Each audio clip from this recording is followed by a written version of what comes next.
함께 읽은 하나님의 말씀은 이제 그 성전이 다시 지어지고 난 이후에 일정 시간이 흐른 다음에 다시 한번 하나님은 그 학계 선지자를 불러 세워서 하나님의 말씀을 전하게 됩니다. 성전이 다시 지어지고 한 달 정도가 지난 시점입니다. 날짜가 명시되어 있어요. 16년 동안이나 성전을 방치하고 있었던 이스라엘 백성들이 원래 그 바벨론 땅에서 성전을 짓고 성벽을 지으며 하나님의 거룩한 땅 예루살렘을 이제 하나님의 거룩한 백성이 거할 곳으로 바꿔가기 위한 천병이 되기 위해서 이렇게 사명을 갖고 이곳에 왔는데, 그들이 성전을 짓기 시작한 이후에 그 주변의 적들이 집요하게 방해하죠. 그래서 그 일로 인하여 16년씩이나 성전을 짓지 못하는 상황이 됩니다.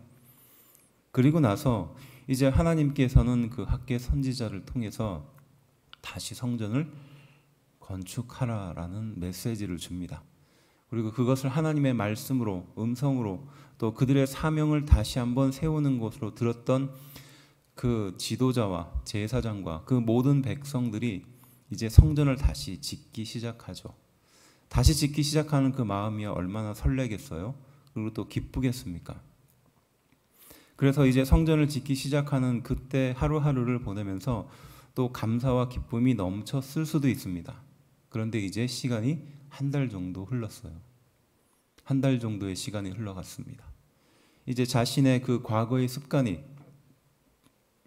다시 한번 나를 사로잡을 때가 된 거예요. 우리가 하나님의 은혜를 깨닫고 금방이라도 세상을 다 변화시킬 것 같은 그런 경험을 하고 또 그렇게 살 수 있을 것이라고 결단하지만 불과 몇 시간, 아니 불과 며칠 지나지 않아서 금방 나의 마음이 원래의 상태로 돌아가는 것을 우리는 쉽게 볼 수 있습니다. 지금 그때라는 겁니다. 다시 절망과 허무함이 찾아올 그 시기라는 겁니다.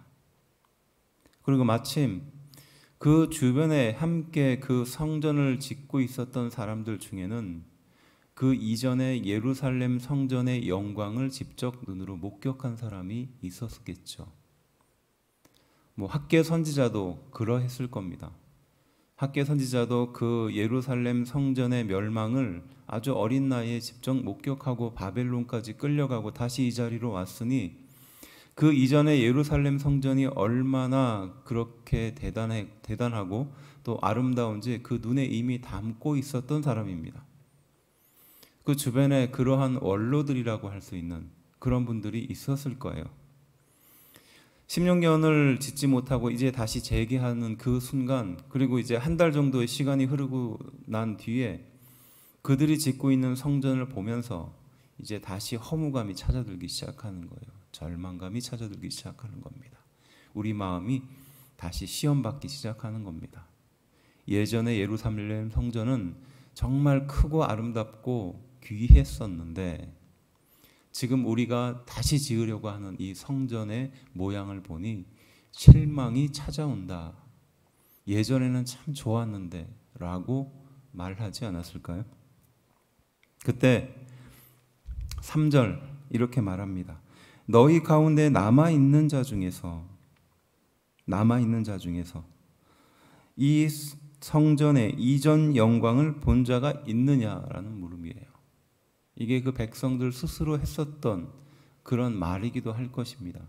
하지만 하나님은 이것을 너무나 잘 알고 있었기에 그들을 다시 불러 세우면서 물어보는 겁니다. 이 성전의 이전 영광을 본 자가 있느냐? 그 말은 무엇입니까? 이전 영광을 바라보면서 현재의 그 초라한 성전을 바라보며 허무한 말을 내뱉는 사람들이 있다라는 뜻이에요. 또 묻습니다. 이것이 너희에게 어떻게 보이느냐 하는 거예요. 처음 성전을 지었던 사람들에게는 그 예전의 성전이 어떠했는지 전혀 기억하지 못합니다. 그런데 이전의 성전을 보았던 사람들은 그것을 습관적으로 말하겠죠. 그리고 그들에게 예전에는 이런 높이에 이렇게 아름다운 성전이 있었어 라는 말을 했을 겁니다. 그런데 그 말이 그 사람에게는 이렇게 마음을 다치게 하는 말이 될 수도 있다는 거예요. 그리고 또 한 번 묻습니다. 이것이 너희 눈에 보잘것 없지 아니하냐? 그들이 갖고 있는 생각을 꿰뚫어 보면서 묻고 있는 거죠. 예전에 화려했던 그 성전이 다시 지어지게 될 때 사람들은 그 이전보다 훨씬 대단하고 위대하고 아름다운 성전이 지어질 것이라고 생각합니다. 상상 속의 생각이죠. 그런데 막상 현실을 보니까 그렇지 않다는 것을 보면서 그때부터 깊은 허무감과 절망감에 빠지게 되어 있습니다. 하나님의 뜻을 이루기 위해서 우리는 몸부림치며 인생을 살아가지만 어제는 된 것 같지만 다시 오늘 후퇴하고 또 오늘은 된 것 같지만 다시 내일 후퇴하는 그런 인생을 반복하다 보면 마음속에 이런 절망과 허무함이 찾아올 때가 있다는 것이에요. 그럴 때 하나님은 우리에게 어떻게 말씀하실까요? 또 우리에게 어떻게 교훈하실까요? 우리로 하여금 어떻게 우리의 마음을 원래의 자리로 돌려놓는 말씀을 주실까요? 함께 읽을 말씀은 세 가지를 통해서 교훈하고 있습니다. 첫 번째, 스스로 굳세게 하라라는 말씀입니다. 스스로 굳세게 하라. 4절 말씀이죠. 먼저 지도자였던 스룹바벨에게 하는 말입니다. 스스로 굳세게 할지어다. 명령입니다. 지도자가 굳은 마음을 갖지 않으면, 쉽게 흔들리면, 주변 사람들의 말에 동요가 된다면 그것이 지도자로서 얼마나 치명적인 단점인지 우리는 잘 알고 있죠. 배에 키를 쥐고 있는 사람이 이쪽으로 갔다가 저쪽으로 간다면 참으로 갈팡질팡한 그런 인생이며 또 허무가 드러나는, 효율이 떨어지는, 사람들의 신임을 잃는 그런 지도자지 않겠습니까? 그 스룹바벨을 향하여 말하는 겁니다. 스스로 굳세게 할지어다라는 겁니다. 그리고 또 다시 대제사장이었던 여호수아에게 다시 한번 말씀하십니다. 스스로 굳세게 할지어다. 동일한 말씀을 하시죠. 그리고 모든 백성을 향하여 이렇게 말합니다. 스스로 굳세게 하여 일할지어다 라고 말합니다. 백성이 그 성전의 토대를 쌓고 성전의 기초를 올리고 있는 그들을 향하여 굳세게 하여 일을 하라라고 말하는 것입니다. 굳세게 하라는 말은 무슨 말입니까? 강해져라라는 뜻입니다. 그리고 마음을 단단히 먹어라라는 뜻입니다. 흔들리지 말고 하나님께서 주시는 그 은혜를 붙들고 마지막까지 그 경주에 참여하라라는 말씀인 줄로 믿습니다. 스스로 굳세게 하라는 것은 바로 그것을 말하는 거예요. 아무리 열심히 최선을 다해서 전반부를 잘 맞춰도 후반부에 이르지 못하면 그 경주는 의미가 없는 것과 마찬가지로 신앙인들이 우리의 마음을 지키지 않으면, 자신의 마음을 강하게 하지 않으면 그 주시는 사명을 이룰 수 없음을 교훈하고 있는 것입니다. 우리를 향하여 하나님께서 말씀하십니다. 스스로 굳세게 하라. 내가 너에게 맡겨준 그 사명을 이루기 위해서 너는 너희 자신을 스스로 강하게 다스리라 라고 말씀하고 있는 줄로 믿습니다. 성전을 향하여 과거에 그 아름다운 성전을 보았던 원로들이 내뱉은 말들을 들으면서 그 백성은 지금 이 결정적인 순간에 실망과 좌절로 지금 현재를 살았을 것입니다. 또 이전과는 너무 달라진 환경을 바라보면서 왜 이러한 상황에 나를 보내셨을까라는 절망이나 원망을 했었을 수도 있습니다. 마음의 자세가 바로 세워지지 않고 고쳐지면서 과거의 잘못된 상태로 돌아갈 수도 있습니다.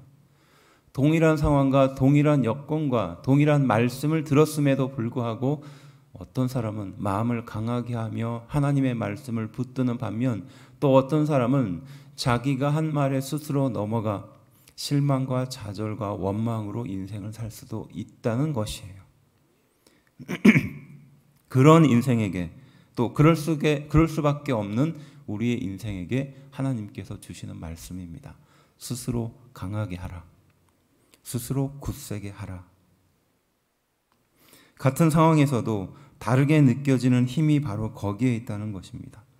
똑같은 말씀을 듣고도 하나님의 기적을 경험하게 하는 능력이 바로 거기에서부터 시작되는 줄로 믿습니다. 자신을 지키고 자신을 강하게 하는 것, 바로 그것이 우리에게 꼭 필요하다는 것이죠. 스스로 강하게 하는 것의 반대말은 어린 아이와 같이 요동하는 것입니다. 흔들리는 것이죠. 작은 것에도 쉽게 반응하고 그 반응한 것에 모든 것을 뒤엎는 상황을 말하는 것입니다. 마치 이전에 그런 결정을 한 것이 없는 것처럼, 그런 마음을 가진 것이 없는 것처럼 마음을 뒤집는 것을 말하는 거죠. 무엇과 같이? 어린아이와 같이 요동하는 사람입니다. 우리가 잘 알듯이 욥기에서 등장하는 그 욥은 순전한 마음으로 하나님께 그 진실한 신앙을 드러냈습니다.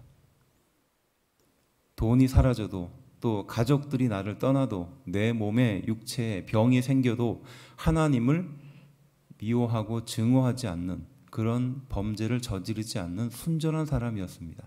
그런데 그의 친구 3명이 끊임없이 욥에게 말하죠. 그의 생각을 바꾸도록, 소위 말해서 교훈한다는 말로서 그 욥의 생각을 흔듭니다. 그리고 이제 마지막에 하나님께서 욥에게 나타나셔서 이런 말씀을 하십니다. 욥기서 38장 2절에서 3절. 무지한 말로 생각을 어둡게 하는 자가 누구냐? 너는 대장부처럼 허리를 묶고 내가 내게 묻는 것을 대답할지어다 라고 말합니다. 무지한 말로 생각을 어둡게 하는 자들, 바로 그들이 누구입니까? 우리의 신앙생활에 생각을 어둡게 하는 자들이 누구입니까? 베드로전서 5장 8절부터 9절은 이렇게 말합니다. 근신하라, 깨어있으라. 너의 대적 마귀가 우는 사자같이 두루다니며 삼킬 자를 찾나니 너희는 믿음을 굳게 하여 저를 대적하라. 아멘. 결국 우리를 넘어뜨리고 우리의 마음을 실망으로 젖어들게 하는 것은 바로 이 사단의 세력이라는 것입니다. 그럴 때 우리는 그들을 대적해야 하며 또 우리의 생각을 어둡게 하는 자를 미워해야 되는 줄로 믿습니다. 결국 사단이 우리를 하나님께 나아가는 것을 방해하기 때문이라는 것입니다. 바로 우리를 지키기 위해서 우리는 스스로를 굳게 해야 되는 것입니다. 두 번째는 무엇일까요? 두려움을 버리라입니다. 5절 말씀에 애굽에서 나올 때 약속한 말을 다시 한번 하나님께서는 상기시킵니다. 애굽에서 노예였었던 이스라엘 백성들을 이제 하나님의 거룩한 백성으로 이끌어가는 그때를 상기시키는 거예요. 너희가 이전에 아무것도 없었을 때, 능력도 없었을 때, 노예와 같은 삶을 살았을 때, 아니 노예였을 때 하나님께서 약속을 주어서 거룩한 백성으로 이끌어냈던 그때를 생각하라는 겁니다. 그 광야를 걸어갔을 때 불기둥으로 구름기둥으로 이스라엘 백성들의 하루하루를 지키시고 매 순간을 보호하셨던 그때를 기억하라는 겁니다. 믿으십니까? 우리가 아무것도 없었을 때, 아무런 능력이 없었을 때, 또 신앙생활 했었던 그 어떤 깜냥도 없었을 때 그때를 기억하라는 겁니다. 그때에도 하나님인 나는 너희를 약속으로 불러주셨으며 불기둥과 구름기둥으로 너를 인도해 준 하나님이라는 겁니다. 그러니 두려워하지 말라는 것이죠. 재능 극복의 최대의 적이 무엇입니까? 두려움입니다. 아무리 24시간 1년 365일을 완벽하게 준비했다 할지라도 시험장에서 두려움에 빠지는 수험생은 결국 그 시험을 잘 치러내지 못하는 것처럼 우리도 그렇다는 것이죠. 아무리 신앙생활이 든든하고 또 믿음이 대단한다 할지라도 마지막 순간에 사단의 꾀임에 넘어가 두려움을 잃어버리는 순간 우리는 시험에 빠지는 것입니다. 디모데서 1장 7절 이렇게 말합니다. 하나님이 우리에게 주신 것을 두려워하는 마음이 아니요 오직 능력과 사랑과 근신하는 마음이라는 겁니다. 하나님께서 우리의 인생에게 주시는 것은 두려워하는 것이 아니라는 거죠. 오직 능력이라는 것입니다. 그리고 오직 사랑이라는 것입니다. 오직 근신이라는 것이에요. 또 이렇게 말합니다. 요한일서 4장 18절 사랑 안에 두려움이 없고 온전한 사랑이 두려움을 내어 쫓나니 두려움에는 형벌이 있음이니라. 두려워하는 자는 사랑 안에서 온전히 이루지 못하였느니라 라고 말합니다. 결국 우리 안에 이 두려움을 내어쫓는 것이 얼마나 중요한지 알 수 있는 대목입니다. 반대로 말하면 하나님은 우리의 이 두려움을 내어쫓기 위해서 늘 우리와 함께하며 함께한다라고 약속해주고 계시는 줄로 믿습니다. 우리의 사명을 이루는 그 순간까지, 그 마지막 때까지 하나님은 우리와 함께하십니다. 마지막 세 번째는 나중 영광을 바라보라라는 말씀입니다. 9절 말씀이죠. 그 앞전에 6절과 7절은 이렇게 말합니다. 하나님의 땅이 하나님께서 직접 하늘과 땅과 바다와 육지에 진동하실 것이다, 임하실 것이다 라고 약속하십니다. 그리고 모든 나라의 보배가 이곳 성전에 모이게 하겠다라고 약속하십니다. 그리고 이 성전에 하나님의 영광이 충만할 것이라고 약속하시죠. 그 보잘것없어 보이는 성전에 하나님께서 직접 진동하여 임하실 것이고, 또 그곳에 하나님께서 직접 그 아름다운 보물들을 모이게 하실 것이며, 하나님께서 그 성전에 직접 임함으로 영광을 나타내 보여줄 것이라고 약속하고 있습니다. 그리고 나서 말씀하시는 거죠. 은도 금도 내 것이다 라는 겁니다. 세상의 모든 것이 다 하나님의 것이라는 겁니다. 믿으십니까? 그리고 이어서 하는 말씀, 바로 9절 말씀이죠. 이 성전의 나중 영광이 이전 영광보다 클 것이다. 지금 우리 눈에 비춰지는 그 초라한 성전, 과거에 비교하며 절망감에 빠져들었던 그 성전을 바라보고 있을 때 하나님께서는 그러한 인생에게 찾아가 주셔서 내가 직접 이곳에 임할 것이고, 이곳에 하나님의 능력을 나타낼 것이며, 이곳에 존귀하고 능력 있는 삶을 보여줄 것이며, 바로 그곳에서 실제적인 은혜를 보여줄 것이다 라고 우리에게 말씀하고 계시는 줄로 믿습니다. 나의 삶을 돌아보면 그 삶에는 기쁨과 행복보다는 불행과 불편함들이 더 가득합니다. 하지만 하나님께서는 그 삶의 현장에 내가 진동할 것이고, 그것에 존귀한 것들을 모을 것이며 하나님의 영광을 나타내 줄 것이다 라고 말씀하고 있는 줄로 믿습니다. 그래서 이전 영광이 앞으로의 영광, 바로 말씀 그대로 이 성전의 나중 영광이 이전 영광보다 클 것이다 라고 선포하고 계시는 줄로 믿습니다. 그래서 우리 성도들은 이전 영광을 바라보는 것이 아니라 바로 나중 영광을 바라봐야 하는 성도가 되어야 할 줄로 믿습니다. 그 현재의 성도의 모습을 바라보는 것이 아니라 이 성도를 통해서 사명을 맡겨주시고 그 사명을 이루실 그 하나님을 바라봐야 될 줄로 믿습니다. 나의 불편한 모습을 바라보며 나의 부족한 모습을 바라보며 실망할 것이 아니라, 이러한 부족한 모습에도 하나님께서 임하시고 능력을 나타내 주실 것이며 사명을 이룰 것을 우리는 기대해야 될 줄로 믿습니다. 말씀처럼 자신을 스스로 굳게 하며 두려움을 버리며 나중 영광을 바라보는 우리 귀한 성도들이 되기를 주의 이름으로 축원합니다. 기도합시다.